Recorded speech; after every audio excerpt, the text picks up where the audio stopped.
Good morning friends. இந்த ஆடியோவில் நம்ம ஒரு சூப்பரான டாபிக் தான். இது நம்ம எல்லாருக்குமே கரெக்டாக ஃபிட் ஆகும். ஆப்ஷன் பையர் வாழ்க்கை நிஜமாலுமே ப்ராஃபிட்டபுளாக இருக்கா லாஸாக இருக்கா அப்படின்ற மாதிரி தலைப்பு. இந்த தலைப்பில் கண்டிப்பாக நம்ம எல்லாருக்கும் ஏற்ற ஒரு தலைப்பாக தான் இருக்கும். ஏன்னா ஆடியோ பேச போகிற நானும் ஒரு ஆப்ஷன் பையர். கேட்குற நீங்கள் எல்லாருமே ஆப்ஷன் பையராக இருக்கலாம், செல்லராக இருக்கலாம். ஆப்ஷன் செல்லராக இருந்தால் ஆப்ஷன் பையர் படுற கஷ்டத்தை நீங்கள் ஜஸ்ட்டு லிசன் மட்டும் பண்ணுங்களேன், எவ்வளோ கஷ்டமாக இருக்குது பாருங்களேன். அப்போ ஆப்ஷன் பையர்னால் யார், அது முதல்ல நமக்கு தெரியணும்ல. ஏன்னா புதுசாக ஃப்ரெஷர்ஸ் எக்கச்சக்க பேர் இருக்காங்க. அப்போ அவங்களுக்கு ஆப்ஷன் பையர்னால் என்னன்னு முதல்ல தெரியணும். அதை நம்ம எக்ஸ்பிளைன் பண்ணணும். ஷேர் மார்க்கெட்டில் கால் அண்டு புட்டு அப்படின்னு 2 கேட்டகரி இருக்குது. கால் சைடை வாங்கி மார்க்கெட் மேலே போகும் நம்பி வாங்குறவங்க கால் சைடில் இருப்பாங்க. சில பேர் இல்லை மார்க்கெட் கீழே தான் வரும் அப்படின்னு நினைக்கிறவங்க புட்டை வாங்குவாங்க. இதில் இந்த ஆப்ஷன் பையரில் ப்ரீமியம் மட்டும்தான் அவங்களுக்கு லாஸஸ் அப்படின்னு தான் சொல்லுவாங்க எல்லாருமே. நீங்கள் வாங்குகிற ப்ரீமியம் எவ்வளோ கொடுத்து வாங்குறீங்களோ லாஸஸ் அது மட்டும்தான் உங்களுக்கு. Profit unlimited. இந்த ப்ராஃபிட் அன்லிமிட்டெட் அப்படின்ற ஒரு வார்த்தை தான் பல ஆப்ஷன் பையரோட வாழ்க்கையே நரகமாக்கியிருக்கு அப்படின்னு தான் சொல்லணும். ஏன்னா மார்க்கெட் நரகமாக்கல, அவங்களோட அந்த எமோஷன், அந்த க்ரீடி, இது தான் பாதி பேர் ஆப்ஷனோட லைஃப்பை தலைகீழ மாற்றி போட்டுருக்கு. பல பேரை நான் பார்த்துருக்கேன். என் ஆஃபீஸ்லேயே ரொம்ப பேர் இருக்காங்க. நான் போய் இந்த மாதிரி நான் ஆப்ஷன் ட்ரேடிங்கில் ஆப்ஷன் பையர் ட்ரேடிங்லாம் பண்ணிகிட்ருக்கேன்னு சொன்னால், ஏன்டா வேறு பொழப்பே உனக்கு இல்லையா? என்னுடைய சீனியர்ஸ், அதாவது எனக்கு முன்னாடி இந்த ஆப்ஷன் பையிங்கில் இருந்தவங்க சொன்ன முதல் வார்த்தையே இது தான். போய் பொழப்ப பாடுறான்னு தான் சொன்னாங்க. உண்மை தான். அதெல்லாம் லாஸ் பண்ணுறவங்களுக்கு அந்த லாஸ்லேயே அவங்க அப்படியே மார்க்கெட்டை விரக்தியிலே கொண்டு போயிட்டு லாஸ்ட்லேயே ஃபுல்லாக பணத்தை இழந்துட்டு அதுக்கப்புறம் அவங்க மார்க்கெட் பக்கமே வரல. அவங்களோட அப்போ தாட்ஸ் இப்படி தான் இருக்கும். இப்போ நம்ம போய் சொல்கிறோம், நான் ஸ்டார்டிங்கில் வரும்போது நான் மட்டும் என்ன பெரிய லெவலில் ப்ராஃபிட் பண்ணிட்டேனா, இல்லை இப்போ தான் பண்ணிட்டேனா கேட்டால் அதுவும் இல்லை. அப்போது ஆப்ஷன் பையரோட லைஃபே இப்படி தான் இருக்கும். ஆனால் ப்ராஃபிட் பண்ணுறதுக்கும் வாய்ப்பு இருக்குது. அந்த ப்ராஃபிட் அன்லிமிட்டெட் அப்படின்னும் போது நம்ம அதை நோக்கி உள்ளே வரோம். இது ஆப்ஷன் செல்லருக்கு அப்படியே உல்ட்டாவாக இருக்கும். அவங்களுக்கு லாஸ் அன்லிமிட்டெட், ப்ராஃபிட் லிமிட்டெட். எப்படி இருக்குது பாருங்கள். அது பெரிய கேபிட்டல் உள்ள ஒரு கேமு ஆப்ஷன் செல்லர்ஸ். இது சின்ன அமௌண்ட் இருக்கிற ஒரு கேமு. எல்லோரும் சின்ன அமௌண்ட்டை வச்சு தானே பெருசாக பிடிக்கணும்னு நினைப்போம். ஒரு சின்ன ஒரு 5 ரூபா ப்ரீமியமை வச்சு ஒரு பெரிய 500 ரூபா ப்ரீமியம் பிடிக்கணும் அப்படின்ற நம்பி தான் பல ஆப்ஷன் பையர்ஸ் உள்ளே ட்ரேடிங் பண்ணுறாங்க. ஆப்ஷன் பையர்ஸில் கால் சைட்லேயும் புட் சைட்லேயும். ஸோ இப்போ கிளியராக உங்களுக்கு புரிஞ்சுருக்கும் ஃப்ரெஷர்ஸாக இருந்தால். அப்போ ஆப்ஷன் பையர் யாருன்னா, காலையும் வாங்கலாம் புட்டையும் வாங்கலாம் அப்படின்றது தான் இங்கே அர்த்தம். ஆனால் இதில் ப்ராப்ளம் என்ன வரும் தெரியுங்களா? டைரெக்ஷன் மட்டும் மார்க்கெட்டில் சரியாக இருந்துடுச்சுன்னா ஆப்ஷன் பையர் கண்டிப்பாக மார்க்கெட்டில் ப்ராஃபிட் பண்ண முடியும். ஆனால் நீங்கள் எடுத்த நேரம் டைரெக்ஷன் கரெக்டாக இருந்தாலும் மார்க்கெட்டில் கேண்டில் 6 மொமெண்டம் வரலன்னா அங்கே உங்களுக்கு லாஸ் வரும். இதுவும் ஆப்ஷன் பையர்ஸுக்கு இருக்கக்கூடிய தலைவலி தான். ரொம்ப பேர் இது மாதிரி நான் கேள்விப்பட்டிருக்கேன். நானே என்னுடைய அனுபவத்துலேயும் உணர்ந்திருக்கேன். என்னென்னா மார்க்கெட் மேலே தான் இருக்கும், இன்ச் பை இன்ச்சாக ஏறிக்கிட்டு இருக்கும்.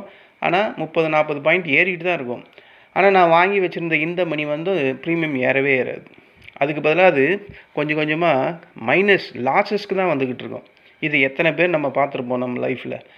அப்போது இந்த மாதிரி இடங்கள் தான் ஆப்ஷன் பையருக்கு சரியான இந்த நேரம் தான் சரியான எதிரி. அந்த டைம் டிகே இது ஆப்ஷன் செல்லருக்கு அந்த மாதிரிலாம் கிடையாது. நம்மளுக்கு மட்டும்தான் இந்த மாதிரி இந்த தீட்டா எஃபெக்ட் இருக்குது.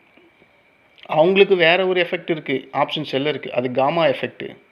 மார்க்கெட் சடார்னு மேலே போச்சுன்னா அவங்க டோட்டலாக காலி ஆகிடுவாங்க. அது காமா எஃபெக்ட். ஸோ இந்த மாதிரி 2 பேருக்குமே எஃபெக்ட் இருக்குது மார்க்கெட்டில். ஆனால் ப்ராபபிலிட்டி அவங்க வின் பண்ணுறதுக்கு தான் அதிகம். அதுதான் அது சுற்றி என்ன தான் பேசினாலும் மார்க்கெட் ஆப்ஷன் செல்லருக்கு தான் சப்போர்ட் பண்ணும். ஏன்னா மார்க்கெட்டில் ஆப்ஷன் செல்லர்ஸோட இது எப்படின்னா, மார்க்கெட் சைடுவே ரேஞ்ச் பவுண்டு இந்த மாதிரி இப்போ நான் சொன்னேன்ல கேண்டில் 6 வந்து கொஞ்சம் ஏறுது, ஆனால் ப்ரீமியம் ஏறலை, அப்படி இது எல்லாமே ஆப்ஷன் பையருக்கு டேஞ்சர், அவங்களுக்கு அதெல்லாம் சேஃபு. அவங்களுக்கு எப்போ டேஞ்சர்னா மார்க்கெட் சடார்னு ஏறி போயிட்டா அப்போ அவங்களுக்கு டேஞ்சர். அதுதான் அவங்களுக்கு அன்லிமிட்டெட் லாஸ் அப்படின்னு சொல்கிறது அந்த ஒரே ஒரு ரீசனால தான்.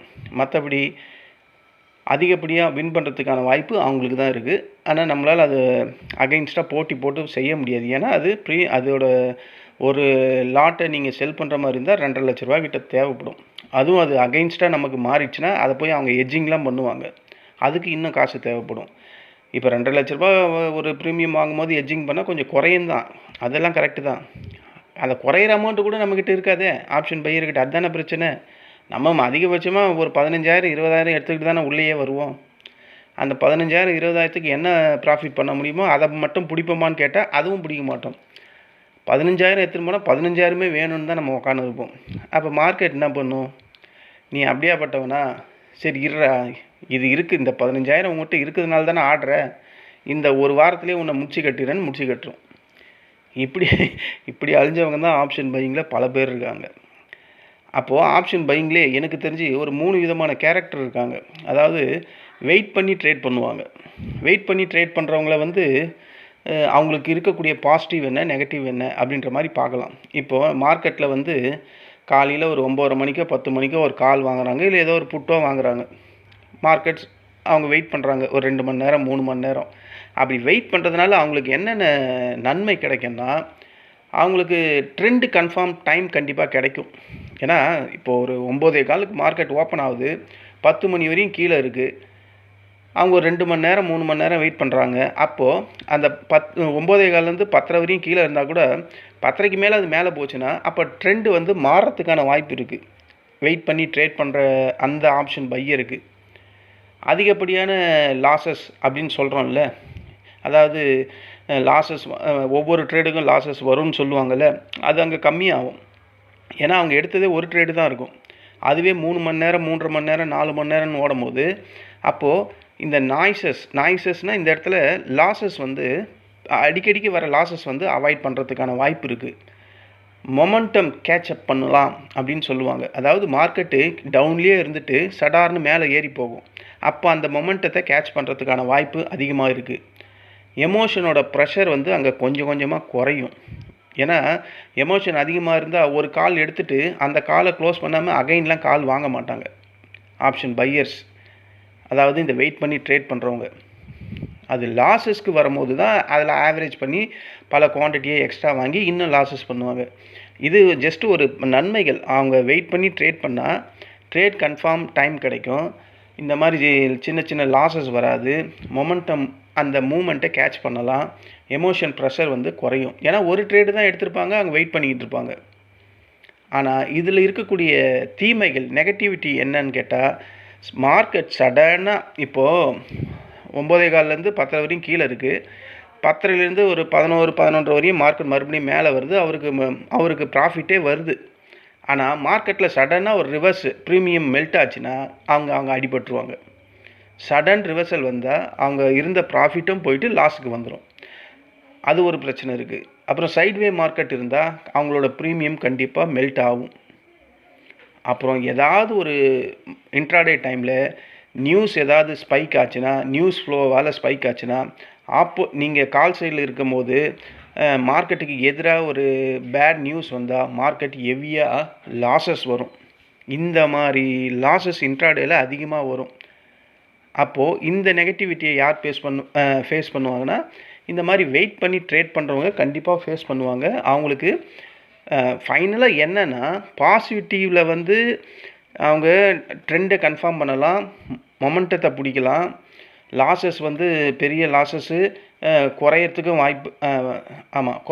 வாய்ப்பு இருக்குது, பெரிய ப்ராஃபிட் வர்றதுக்கும் வாய்ப்பு இருக்குது, எமோஷன் ட்ரேடர்ஸ் எல்லாம் குறையும். அப்படின்ற மாதிரி நன்மைகள் இருந்தாலும் தீமைகள் இதெல்லாம் இருக்குது. அப்போது இந்த வெயிட் பண்ணி ட்ரேட் பண்ணுறவங்களுக்கு இந்த இடத்துல பொதுவாக என்ன வேணும்னா, அந்த பொறுமை தான் வேணும். பொறுமை இருந்தால் மட்டும்தான் அதில் அந்த டைமிங் டியூரேஷனை அவங்க சர்வை பண்ண முடியும். பொறுமையே இல்லை, இப்போ திடீர்னு ஒரு ப்ராஃபிட் வருது, ஒரு 300 400 வந்தவன்னையும் அவங்க ஆல்ரெடி 3 மணி நேரம் வெயிட் பண்ணிட்டாங்க. 3 மணி நேரம் வெயிட் பண்ணிட்டு அது லாஸ்ட்லேருந்து ஒரு 300 400 ப்ராஃபிட் வந்தோடனே என்ன பண்ணுவாங்கன்னா, பொறுமை இழந்துட்டு அதை போய் ப்ராஃபிட் புக் பண்ணுவாங்க. அவங்க புக் பண்ண நேரம் தான் தாமதம், மார்க்கெட் அங்கேருந்து போயிடும். ஒரு 150 பாயிண்ட்டுக்கு மேலே போயிடும். அப்போ அந்த மனசு படுற வேதனை இருக்கே, வேதனை அந்த மாதிரி இருக்கும். ஸோ அப்போ என்னென்னா, அந்த வெயிட் பண்ணுற நேரம் அவங்களுக்கு அது கடினமாக தோண ஆரம்பிச்சிடும். சரி இருக்கிறதாவது இந்த ப்ராஃபிட்டை புக் பண்ணலாமேன்ட்டு புக் பண்ணுவாங்க. அது இப்படி ஒன்று நடக்கும். இன்னொன்று என்ன நடக்கும்னா, சரி ரூ. 500 வந்துடுச்சு, நம்ம வெயிட் பண்ணலாம், ஒரு ரூ. 1000 ரூ. 1500 ரூ. 2000 வந்தவொடனே கொடுத்துடலாம், மார்க்கெட் தான் திரும்பிடுச்சு, 3 மணி நேரம் வெயிட் பண்ணியிருக்கோம், மார்க்கெட் எப்படியும் மறுபடியும் இன்னும் 3 மணி நேரம் இருக்குது, கொஞ்சம் மேலே போயிடும் அப்படின்னு நினச்சிருந்தா அந்த 500 பிடுங்கி விட்டுட்டு ரூ. 2000 லாஸுக்கு வந்து நின்றோம். ஸோ இப்படியும் நடக்கும். ஏன்னா மார்க்கெட்டை நம்மளால் ப்ரிடிக்ட் பண்ணவே முடியாது. அப்போது கிடைக்கக்கூடிய அந்த ப்ராஃபிட்டை அந்த டைமில் ரியலைஸ் பண்ணி அனுபவிச்சே தீரணும். இதுதான் ஆப்ஷன் பையருக்கு ஒரு பிரச்சனை. இதை தான் பண்ணி ஆகணும், வேறு வழி இல்லை. நீங்கள் வெயிட் பண்ணாலும் லாஸஸ் வர்றதுக்கான வாய்ப்பு இருக்குது, வெயிட் பண்ணிக்கிட்டே இருந்தாலும் ப்ராஃபிட் வர்றதுக்கும் வாய்ப்பு இருக்குது. அப்போது மார்க்கெட்டோட ரியல் அந்த டைமென்ஷனை யாராலையுமே ப்ரிடிக்ட் பண்ண முடியாது. அப்போ கிடைக்கக்கூடிய ப்ராஃபிட்டை நம்ம பிடிச்சிக்கணும், அதுதான் இதில். அப்போது இந்த மாதிரி வெயிட் பண்ணி ட்ரேட் பண்ணால் கண்டிப்பாக அவங்க ரொம்ப பொறுமையாக இருந்தால் மட்டும்தான் மார்க்கெட்டில் சர்வே ஆக முடியும். இது ஒரு கேட்டகரி ஆப்ஷன் பையிங்கில். இன்னொரு கேட்டகரி வந்து ஸ்கேல்பிங் ஆப்ஷன் பையிங் பண்ணுவாங்க. 1 நிமிஷம் 2 நிமிஷம் 3 நிமிஷம். அவங்களுக்கு இருக்கக்கூடிய நன்மைகள் என்னன்னு கேட்டால், குயிக் ப்ராஃபிட் புக்கிங் பண்ணலாம், மடன்னு ப்ராஃபிட் புக்கிங் பண்ணலாம். தீட்டா இம்பேக்டே அவங்களுக்கு தெரியாது, அவங்க கேண்டிலில் நடக்காது. ஏன்னா அவங்க எடுக்க போகிற இடம் ஒன்று ஒரு பிரேக்கப், அதாவது ரெசிஸ்டண்ட்டை பிரேக்கப் பண்ணி மேலே போகும்போது எடுப்பாங்க, இல்லைனா ஒரு சப்போர்ட்டை பிரேக் டவுன் பண்ணும்போது எடுப்பாங்க. ஸோ ஸ்கேல்பர்ஸோட ஏரியாவே இது 2 தான். இந்த 2 ஏரியா வரும்போது ஒரு ரெசிஸ்டண்ட்டை பிரேக் பண்ணும்போது அங்கே போவாங்க, இல்லை ஒரு சப்போர்ட்டை பிரேக் பண்ணும்போது அங்கே வருவாங்க. ஸோ அந்த இடத்துல மட்டும்தான் ஸ்கேல்பர்ஸ் பண்ணுவாங்க. அப்போது அவங்களுக்கு குயிக்காக ப்ராஃபிட் புக்கிங் பண்ணுறதுக்கான வாய்ப்புகள் அதிகம். அவங்களுக்கு தீட்டா எஃபெக்ட் அந்த அளவுக்குலாம் சான்ஸே கம்மி தான். மொமெண்டம் ஈஸியாக கேப்சர் பண்ணலாம், ஏன்னா அவங்க எடுக்க போகிறதே பிரேக் அவுட் தானே, அப்போ ஈஸியாக மாட்டிக்கும் பாயிண்ட்டு. மல்டிபிள் ட்ரேட் வந்து அவங்களுக்கு ஈஸியாக நடக்கிறதுக்கான வாய்ப்புகள் அதிகம். இது இவங்களுக்கு இருக்கக்கூடிய நன்மைகள், பாசிட்டிவிட்டி. ஆனால் அதே ஸ்கேல்பர்ஸ்க்கு நெகட்டிவிட்டி என்ன, தீமைகள் என்ன மாதிரி இருக்குன்னா, மோர் தென் ட்ரேட்ஸ் பண்ணிக்கிட்டே இருக்கும்போது என்ன ஆகுனா, அதிகப்படியான புரோக்கரேஜ் சார்ஜஸ் அதிகமாக வந்துக்கிட்டே இருக்கும். Per day, second day, third day, fourth day, 50 டே, மந்த்லி வைஸ் போகும்போது பெரிய லெவல் புரோக்கரேஜ் சார்ஜஸ் அவங்களுக்கு வந்து நிற்கும். இல்லை அவங்க அது பிரேக் அவுட் ஆகுதுன்ற இடத்துல போய் எடுக்கிறாங்க, ஒருவேளை அது ஃபேக் பிரேக் அவுட்டாக ஆகிடுச்சுன்னா அந்த ட்ராப்பில் மாட்டிப்பாங்க. இந்த ட்ராப்பில் மாட்டிட்டு அடிகிறவங்க தான் இந்த ஆப்ஷன் பையிங்கில் ஸ்கேல்பர்ஸோட மிகப்பெரிய தலைவலி. இதில் தான் மாட்டிப்பாங்க எல்லாருமே. அது மேலே பிரேக் அவுட் பண்ணிட்ட மாதிரி போயிட்டு அப்படியே கீழே இறங்கிடுவான். ஸோ இது அவங்களுக்கு ஒரு நெகட்டிவிட்டி. மூணாவது ஓவர் ட்ரேடிங் பண்ண என்ன ஆகும்னா, அதிகப்படியான லாஸஸ் வர்றதுக்கு வாய்ப்பு இருக்குது. அதுக்கப்புறம் எமோஷன் ஸ்ட்ரெஸ்ஸு அப்படின்னு சொல்லுவாங்க. அதாவது அந்த எமோஷன் ஸ்ட்ரெஸ்ஸால் தான் அதிகப்படியாக ஓவர் ட்ரேடிங் பண்ணுவாங்க. கொஞ்சமாக இருக்கிற லாஸஸை இன்னும் இன்க்ரீஸ் பண்ணுவாங்க. ஒரு சில நேரத்தில் லாஸஸை ரெக்கவரி கூட பண்ணிடலாம், வாய்ப்புகள் இருக்குது தான் அதில். ஏன்னா அவங்க அந்த ஸ்பாட்டில் டக்குன்னு பிடிக்கிறதுனால அது ப்ராஃபிட் வர்றதுக்கும் வாய்ப்பு இருக்குது, ஆனால் லாஸஸ் வர்றதுக்கும் வாய்ப்பு இருக்குது. ஸோ அந்த இடத்துல வெயிட் பண்ணி ட்ரேட் பண்ணுறவங்களுக்கும் இந்த ப்ராபபிலிட்டி இருக்குது, இந்த பாசிட்டிவிட்டி இருக்குது, இந்த நெகட்டிவிட்டி இருக்குது. அதே மாதிரி ஸ்கேல்பர்ஸ்லேயும் இந்த பாசிட்டிவிட்டி இருக்குது, நெகட்டிவிட்டி இருக்குது. நீங்கள் இதுக்கு ரெண்டுத்துக்கும் இருக்கிற வித்தியாசத்தை நீங்கள் கம்பேர் பண்ணி அதில் புரிஞ்சுக்கணும். அப்போ மார்க்கெட்டில் நம்ம என்ன மாதிரி ட்ரேட் பண்ணணும் அப்படின்றது. இன்னொரு வகையான ஆப்ஷன் பையர்ஸும் இருப்பாங்க. 5 நாளும் வெயிட் பண்ணுவாங்க, எக்ஸ்பைரி டே வரையும் வெயிட் பண்ணுவாங்க, இல்லை 1 நாள் வெயிட் பண்ணுவாங்க, இல்லை 2 நாள் வெயிட் பண்ணுவாங்க. அவங்களுக்கு இருக்கக்கூடிய பாசிட்டிவிட்டி என்னென்னா, ஒரு பெரிய பிக் பிரேக் அவுட் வந்தால் அதை அவங்க ஈஸியாக கேட்ச் பண்ணுவாங்க, சரியான ப்ராஃபிட் கிடைக்கும்.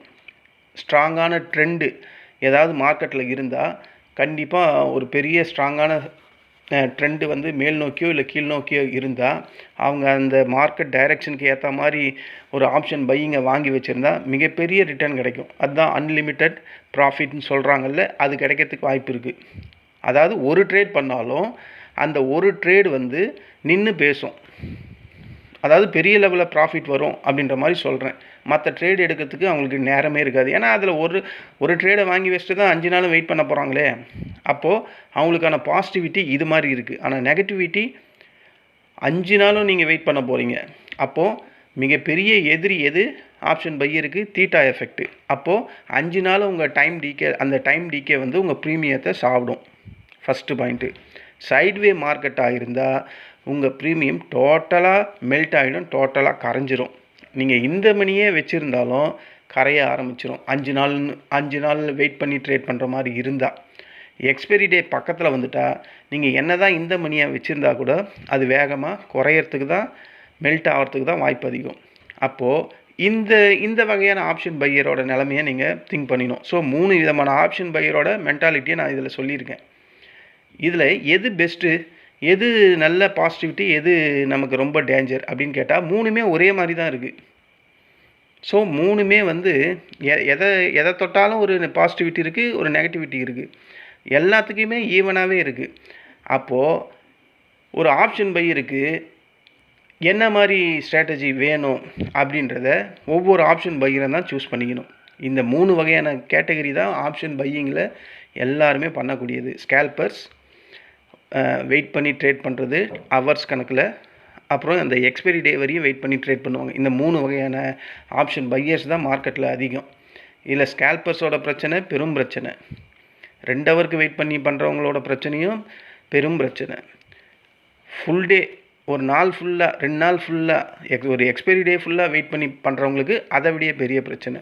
ஸோ எல்லா பிரச்சனையோட கடைசியான எண்டு என்னவாக இருக்குன்னா, ஒரு பெரிய ப்ராஃபிட் இருக்க வாய்ப்பு இருக்குது, இல்லைனா மிகப்பெரிய லாஸ் வர்றதுக்கு வாய்ப்பு இருக்குது. எப்படி ஒரு காயினை சுண்டி விட்டால் தலை விழறதுக்கு வாய்ப்பு இருக்கோ, இல்லை பூ விழறதுக்கு வாய்ப்பு இருக்கோ, அதே இது தான் இதில், அதே ப்ராபபிலிட்டி தான் இதுலேயும். நம்ம இந்த வெயிட் பண்ணி ட்ரேட் பண்ணுறாங்கல்ல, அவங்க ஒவ்வொரு வாட்டியும் என்கிட்ட சொல்லும் போது, சார் இன்றைக்கி நான் 10,000 லாபம் பண்ணேன், 10,000 லாபம் பண்ணேன், அன்றைக்கி ஒரு 5,000 லாபம் பண்ணேன், அப்போ ஒரு 7,000 லாபம் பண்ணேன், அப்படி இப்படின்னு சொல்லுவாங்க. ஸோ 20 நாள் ட்ரேட் நடக்குது மந்த்லியில். அந்த 20 நாள் ட்ரேடில் நான் வந்து ஒரு 30,000 பண்ணேங்க அப்படின்னு சொல்லுவாங்க. அதுக்கு அடுத்த மாதம் கேட்டால், சார் 30,000 10 நாள்லேயே போயிடுச்சு சார், இப்போ நான் எக்ஸ்ட்ரா 20,000 மைனஸில் இருக்கேன் அப்படின்வாங்க. அப்போது அந்த நிலையான அந்த ப்ராஃபிட்டை இந்த மார்க்கெட்டில் பிடிக்க முடியலையே. ஏன்? ஆப்ஷன் பையரால். ஏன்னா அங்கே டிசிப்ளின் வேணும், அந்த ரிஸ்க் மேனேஜ்மெண்ட்டு வேணும். 30,000 வந்திருக்கு, நீ 30,000 அந்த ப்ராஃபிட் வந்தவொடனே உன் ஆசை என்னவாயிட்ருக்குன்னா, இந்த 30,000 60,000 மாற்றணும் அடுத்த மாதம் அப்படின்னு தான் தோணும். நமக்கு 30,000 வந்திருக்கு, அடுத்த மாதம் ஜஸ்ட் ஒரு 5,000 10,000 கிடைச்சா போதும் அப்படி தோணாது. அது 15 வந்தது இல்லை, இந்த மாதம் 15 வந்திருக்குன்னா அப்போது கண்டிப்பாக அடுத்த மாதம் ஒரு 30 ஏம் பண்ணோன்னு போவேன். இருக்கிற 30ம் போயிட்டு உங்ககிட்ட இருக்கிற 10ம் போயிடும், 15 20ன்னு போயிடும். ஸோ கடைசியில் நீ என்ன தான் பண்ணி பார்த்தாலும் லாஸஸில் தான் வந்து நிற்கும். இது நீங்கள் லாங் டேர்ம் பண்ணாலும் சரி, டைம் எடுத்து பண்ணாலும் சரி, இல்லை ஸ்கேல்பர்ஸ் மாதிரி பண்ணாலும் சரி. அப்போது மார்க்கெட்டில் நமக்கான நேரம் இருக்குதுன்னு நான் சொல்லிக்கிட்டே இருக்கேன். அந்த நேரத்தில் என்ன பண்ண முடியுமோ அதை தான் பண்ணணும். அப்போ நீ ஸ்கேல்பர்ஸ் மாதிரி பண்ணாலும் ப்ராஃபிட்டும் வருது, லாஸும் வருது. ஒரு எக்ஸ்பைரி டே எடுத்து 5 நாள் வெயிட் பண்ணி பண்ணாலும் ப்ராஃபிட் வர்றதுக்கான வாய்ப்பும் இருக்குது, லாஸஸ் ஹெவியாக வர்றதுக்கும் வாய்ப்பு இருக்குது. ஒரு 2 ஹவர் 3 ஹவர் பண்ணாலும் அதில் ப்ராஃபிட் ஹெவியாக வர்றதுக்கும் இருக்குது, லாஸஸ் ஹெவியாக வர்றதுக்கும் இருக்குது. ஸோ எல்லாமே அப்படியே தான் இருக்குது, அதே மாதிரி பிரின்சிபல்ஸோடு தான் இருக்குது. அந்த மாதிரி இடத்துல நீ என்ன பண்ணணும் அப்படின்றது தான் இங்கே மார்க்கெட் நமக்கு கேட்குது. அப்போது குறுகிய காலத்தில் ஒரு ப்ராஃபிட் வருதா, இத்தனை மணி ஒரு நாளைக்கு இத்தனை ட்ரேட் பண்ணுறியா, அதோடு முடிச்சிக்கணும். இவ்வளோ தான் உன்னால் மார்க்கெட்டில் நான் அலோவ் பண்ணுவேன்னு மார்க்கெட் சொல்லுது. அதை நம்ம யாரும் ஃபாலோ பண்ணுறதே கிடையாது. அதனால தான் பெரிய பெரிய லாஸஸ் வருது. நல்ல ஒரு நாள் நல்ல ப்ராஃபிட் வந்துடுது, இன்றைக்கி 5,000 வந்துடுச்சு, இதோட மண்டே தான் ஓப்பன் ஆக போகுது. அப்போ நமக்கு இந்த 2 நாள் பரவாயில்லையே, ஒரு நாளைக்கு 5,000 யார் கொடுப்பா, இந்த 5,000 ப்ராஃபிட்டை நம்ம மண்டேயும் ஏம் பண்ணலாம். அதே மாதிரி ஸ்ட்ராட்டஜியில் அந்த ஒரு ஸ்ட்ராட்டஜி அன்றைக்கி ஒரு நாள் தான் கை கொடுக்கும், எல்லா நாளும் கை கொடுக்குமானா கொடுக்காது. ஏன்னா மார்க்கெட் ஒரே மாதிரியாக இருக்குது, எல்லா நாளும் மாறிக்கிட்டே இருக்குது, ஏறிக்கிட்டே இருக்கும், இறங்கிடும், அங்கேயே நின்றுக்கிட்டு இருக்கும். அப்போ நீ என்ன தான் ஆப்ஷன் பையிங்கில் பண்ணாலும் உனக்கு லாஸஸ் தான் வரும். கடைசியாக நீ என்ன பண்ணுற, ஒவ்வொரு ஆப்ஷன் பையரோட கடைசி மாதத்தில், ஒரு மாதத்துலேயோ ஒரு வருஷத்துலேயோ ஏன் உங்களால் ப்ராஃபிட் பண்ண முடியாமல் லாஸஸ் வருதுன்னா, அதுதான் நமக்கு இருக்கக்கூடிய ஒரு ட்ராஜடியான லைஃப் ஆப்ஷன் பையருக்கு. ஏன்னா டைம் டிகே அப்படின்ற ஒரு சைலண்ட் கில்லர் நமக்கு ஒவ்வொரு நாளும் ட்ரேடிங்கில் நடக்குது. நீ வெயிட் பண்ணுற ஒவ்வொரு நிமிஷமும், ஒவ்வொரு செகண்டும், ஒவ்வொரு ஹவரும் ப்ரீமியம் மெல்ட் ஆகுது அப்படின்றத நீ நம்ம புரிஞ்சுக்கணும். மார்க்கெட்டு கேண்டில் 6 மூவ்மெண்ட்டு ஸ்லோ ஆகிடுச்சுன்னா, நீ என்ன தான் டைரெக்ஷன் சரியான இடத்துல கால் சைட்லேயோ புட் சைட்லேயோ இருந்தாலும் உனக்கு லாஸஸ் வர்றது கம்பல்சரி. ஸோ இந்த இதுவை புரிஞ்சுக்கணும். ஏன் அப்போ மாதக்கணக்கில் வருஷக்கணக்கில் நமக்கு லாஸ் வருதுன்னா, இந்த டைம் டிகே அப்படின்ற சைலண்ட் கில்லர் ஒவ்வொரு நாளும் நம்மளோட ப்ரீமியத்தை சாப்பிட்டுக்கிட்டு இருக்குது. அப்போது இந்த டைம் டிகே எப்போ நமக்கு ஹெல்ப் பண்ணுன்னா, மார்க்கெட் நல்ல மொமெண்டத்தில் இருந்தால் மட்டும்தான் ஹெல்ப் பண்ணும். அப்போ தான் சலுன்னு பாயிண்ட் இன்க்ரீஸ் ஆகும். அப்போது டைம் டிகே கூடவே இருக்கிறதுனால ஒவ்வொரு ஆப்ஷன் பையரும் வாரத்துலேயோ மாதத்துலேயோ வருஷத்துலேயோ லாஸ் என்ன தான் ப்ராஃபிட்டில் இருந்தாலும் கணக்கை கூட்டி கழித்து பார்க்கும்போது கடைசியாக லாஸஸில் தான் வராங்க. இரண்டாவது என்னன்னா, அந்த ராங்கு ஸ்ட்ரைக் செலெக்ஷன் எடுப்பாங்க. நான் அடிக்கடிக்கு சொல்லுவேன்ல, ஓடிஎம் எடுக்கக்கூடாது, ஏடிஎம்மும் எடுக்கக்கூடாதுன்னு சொல்லுவேன். ஆனால் சில பேர் ஏடிஎம் எடுக்கலான்னு சொல்லுவாங்க. நான் அதை கூட ஒத்துக்க மாட்டேன். ஏடிஎம் வேணாம், ஓடிஎம்மும் வேணாம். ஏன் ராங் ஸ்ட்ரைக் செலெக்ஷன் சொல்கிறாங்கன்னா, சீப்பாக தான் இருக்கும் ஓடிஎம், அதை போய் வாங்குவாங்க. அது மூவ் ஸ்ட்ராங்காக இல்லைன்னா, அதாவது கேண்டில் 6 மொமெண்டம் ஃபாஸ்ட்டாக இல்லைன்னா, அந்த ஓடிஎம் ஏடிஎம்லாம் கண்டிப்பாக எக்ஸ்பைரி டேயில் 0 தான் ஆகும். ஏன் இந்த மணியே 0 தான் ஆகும். ஸோ இந்த ஒரு பிரச்சனை இருக்குது. ஓவர் ட்ரேடிங் அப்படின்ற ஒரு கான்செப்ட் நான் ஒவ்வொரு வீடியோலையும் இந்த ஓவர் ட்ரேடிங்கை பற்றி சொல்லாமல் இருந்ததே இல்லை. ஏன்னா இதுதான் ஒவ்வொரு ஆப்ஷன் பையருக்கும் ஆப்ஷன் பையர் அப்படின்னாவே ஓவர் ட்ரேடிங் கூட வந்துடுது, பின்கோடு மாதிரி. ஒவ்வொரு 15 நிமிஷத்துலேயும் ஆயிரக்கணக்கான ட்ரேட்ஸ் பண்ணுறாங்க. ஒவ்வொரு 15 நிமிஷத்துலேயும், ஒவ்வொரு நிமிஷத்துலேயும் 6 மணி நேரம் நடக்குதுன்னா 60 ட்ரேட் பண்ணுறவங்க இருக்காங்க, 200 ட்ரேட் பண்ணுறவங்களாம் இருக்காங்க. அப்போது நீ 200 ட்ரேட் பண்ணி என்ன பண்ண முடியும்? ப்ராஃபிட்டில் வர முடியாதுன்னு தெரிஞ்சு போச்சு. அதனால தான் 200 ட்ரேட் பண்ணியிருக்க. உனக்கு ப்ராஃபிட்டில் வர முடியும்னு தெரிஞ்சால் 3 ட்ரேட்லேயே முடிச்சிருக்கலாமே. ப்ராஃபிட் வராதுன்னு தெரிஞ்சு 200 ட்ரேட் பண்ணுற. அப்போ அந்த 200 ட்ரேடுக்கு கண்டிப்பாக லாஸஸில் தான் நிற்கும். சரி, லாஸஸோடு போயிடுதான்னு கேட்டால் அதுவும் கிடையாது. என்ன வரும்? ப்ரோக்கரேஜ் வரும். நம்ம இந்த கவர்மெண்ட்டில் தான் ஊர்பட்ட டேக்ஸ் இருக்குது, அதை பே பண்ணணும். ஒரே ஒரு காலை வாங்கி ஒரே ஒரு பையை வாங்கி செல் பண்ணால் ஜீரோதாவில், ஏஞ்சல் 1ல், தானில், இந்த மாதிரி ப்ரோக்கரேஜ் ஆப்லலாம் 65 ரூபா தீட்டுருவான். அப்போது அந்த லாஸஸ் ஆட் ஆகிட்டே இருக்கும் கூட. நீங்கள் எப்போனா ஒரு வாட்டி கணக்கு எடுத்து பார்த்துருக்கீங்களா? உங்கள் லாஸஸ் ஆப்ஷன் பையிங்கில் எவ்வளோ லாஸஸ் இருக்கோ அதில் ப்ரோக்கரேஜ் மட்டும் எவ்வளோ லாஸுன்னு பாருங்களேன். நீங்கள் பண்ண லாஸஸ் விட ப்ரோக்கரேஜ் லாஸ் தான் அதிகமாக இருக்கும். ஏன்னா எனக்கு இருந்தது. ஸோ அதை சொல்கிறேன். இதெல்லாம் எனக்கு தெரிஞ்சதுனால தானே நான் சொல்ல முடியுது உங்களுக்கு. அப்போ புதுசாக நீங்கள் வரும்போது இதெல்லாம் இந்த மாதிரிலாம் இவன் ஏன் பைத்தியக்காரன் சொல்லிக்கிட்டே இருக்கான்றது அப்போ உங்களுக்கு திங்க் பண்ண தோணும் இல்லை? அதுக்காக தான் சொல்லிக்கிட்டே இருக்கேன். அப்போ ஓவர் ட்ரேடிங் இதில் கண்டிப்பாக சேர்ந்துடும். ஓவர் ட்ரேடிங்கில் சின்ன சின்ன ப்ராஃபிட் பண்ணாலும் அதை சஸ்டெயின் பண்ணணும். அது பண்ண முடியாது. ஏன்னா ஓவர் ட்ரேடிங் நீங்கள் இப்போ ஒரு 10 பாயிண்ட் பிடிக்கிறீங்க, அது ஒரு 700 ரூபா 650 ரூபா கிடைக்குது. சரி, அடுத்தது ட்ரை பண்ணுவீங்க, அது லாஸ் ஆகிடும். அடுத்தது ட்ரை பண்ணுவீங்க, அது ப்ராஃபிட் வரும். அடுத்தது ட்ரை பண்ணுவீங்க, அது லாஸ் ஆகும். இப்படியே பண்ணிக்கிட்டே இருந்தால் லாஸ் தான் இருக்கும். ப்ரோக்கரேஜ் மறுபடியும் அது கட்டணும். ஸோ இந்த மாதிரி ஓவர் ட்ரேடிங்கை டோட்டலாக அவாய்ட் பண்ணணும். 5 ட்ரேடாக 3 ட்ரேடாக முடிச்சுட்டு போய்கிட்டே இருக்கணும். அதுக்கப்புறம் இருக்கிறது அந்த எமோஷன் கண்ட்ரோல் இல்லைன்னா கண்டிப்பாக மார்க்கெட் நம்மளை வீட்டுக்கு அமுச்சிரும். லாஸ் வந்தால் கட் பண்ணணும், அந்த மனசு வரணும். லாஸ் வந்தால் மட்டும் வெயிட் பண்ணுறது, ப்ராஃபிட் வந்தால் சீக்கிரமாகவே எக்ஸிட் ஆகிடுது. இந்த மென்டாலிட்டி தான் எல்லாருக்குமே ஆப்ஷன் பையருக்கு அதிகப்படியாக இருக்கும். இதுக்கு நான் ஏற்கனவே சொல்லியிருக்கேன். ஏன் ப்ராஃபிட் ஒரு சின்ன அமௌண்ட் வந்தோடனே எக்ஸிட் பண்ணிடுறாங்கன்னா, இதாவது கிடைக்குதே. ஏன்னா அவங்க லாஸஸில் நல்ல எக்ஸ்பீரியன்ஸ் ஆகிட்டுருப்பாங்க. ஒவ்வொரு வாட்டியும் வெயிட் பண்ணி மார்க்கெட் கீழே இன்னும் எக்ஸ்ட்ரா போய்கிட்டே இருக்கிறதுனால அவங்களுக்கு இந்த ஒரு சின்ன ப்ராஃபிட் வந்தோடனையும் சரி, இதாவது மார்க்கெட் நமக்கு இன்றைக்கி ஒரு 300 400 கொடுக்குதுன்னு அதை போய் புக் பண்ணுறாங்க. ஆனால் இதுவே லாஸஸ் வரும்போது அன்றைக்கி 2000 வந்து தானே திரும்பிச்சு, வெயிட் பண்ணலாம், அது 2000 வந்துடும். இல்லை இன்னும் ஒரு 1000 ரூபா 500 ரூபா வெயிட் பண்ணி பார்க்கலாம், ஒருவேளை அங்கேருந்து திரும்பிட்டா இந்த 3000 நமக்கு லாஸஸ் ரெக்கவரி தானே ஆகும்னு அங்கே வெயிட் பண்ணுவாங்க. அது இன்னும் போயிடும். ஸோ 1000 ரூபாயில் இருக்கக்கூடிய லாஸை 3000 ரூபா வரையும் இன்க்ரீஸ் பண்ணி அங்கே போய் க்ளோஸ் பண்ணுவோம். ஸோ இந்த மாதிரி எமோஷனை கண்ட்ரோல் பண்ணணும். ப்ராஃபிட்டோ லாஸோ உங்களோட டார்கெட் வந்து ரீச் ஆயிடுச்சா க்ளோஸ் பண்ணிட்டு போயிடணும். இதுதான் ஆப்ஷன் பையருக்கு தேவை. இதை தான் நானும் ஒவ்வொரு வாட்டி சொல்லிக்கிட்டு இருக்கேன். நீங்கள் ரிசல்ட்டெல்லாம் எதிர்பார்க்காதீங்க. மார்க்கெட்டில் ப்ராஃபிட்டு லாஸு அப்படின்ற ரிசல்ட் எதிர்பார்க்காதீங்க. மார்க்கெட்டில் முதல்ல சஸ்டெயின் பண்ணுங்கள், சர்வே பண்ணுங்கள். அதுதான் மெயின். நீங்கள் சர்வே பண்ண ஆரம்பிச்சிட்டா மார்க்கெட்டை புரிஞ்சிக்கினா மட்டும்தான் சர்வே பண்ண முடியும். அப்போ சர்வே பண்ணிட்டீங்கன்னா இந்த ப்ராஃபிட்ன்றது ஆட்டோமேட்டிக்காக வரும்.